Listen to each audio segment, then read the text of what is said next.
stood and walked to the door. I looked back at him. "I'll see you later, Bill," I said as I turned and went out the door.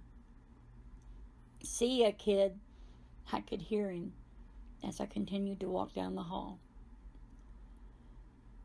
The message light was blinking on the answering machine when I got home.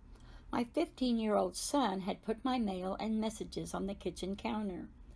I was surprised to see how many had piled up in 3 days. My 18-year-old daughter walked in. She didn't usually come home for lunch.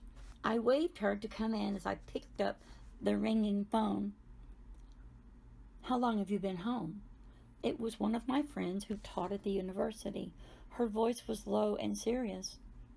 "I just walked in. Looks like someone's had a busy week. My counter is covered with stuff. You wouldn't believe the wonderful time I had." I started highlighting my trip to her. "Honey," she stopped me. "Bill died yesterday." It only took a second for the message to clear my reason. Suddenly I began to sob in long gasps. "Oh, no, no, God." I sobbed something to my friend and hung up the phone. My daughter put her arms around me. She came home from lunch, hoping to prepare me for the news. We walked to the sofa. I cried and cried. The mournful sound in my voice only made it worse. Why was I crying so hard? He was just my teacher. I was just his student. I felt embarrassed. After the first wash of emotions passed, I moved to the counter and realized that messages were from my friends who knew of my special relationship with Dr. Hutmaker. "I can't go to the funeral," I said to my daughter. I felt confused about how hard this was hitting me.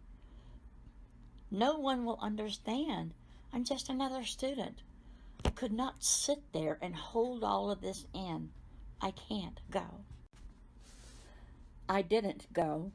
I didn't want to know where they laid him.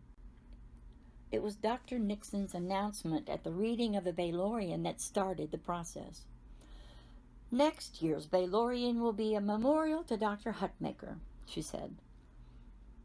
"I want to write something that will be the most spectacular tribute to him that I can. But I can't.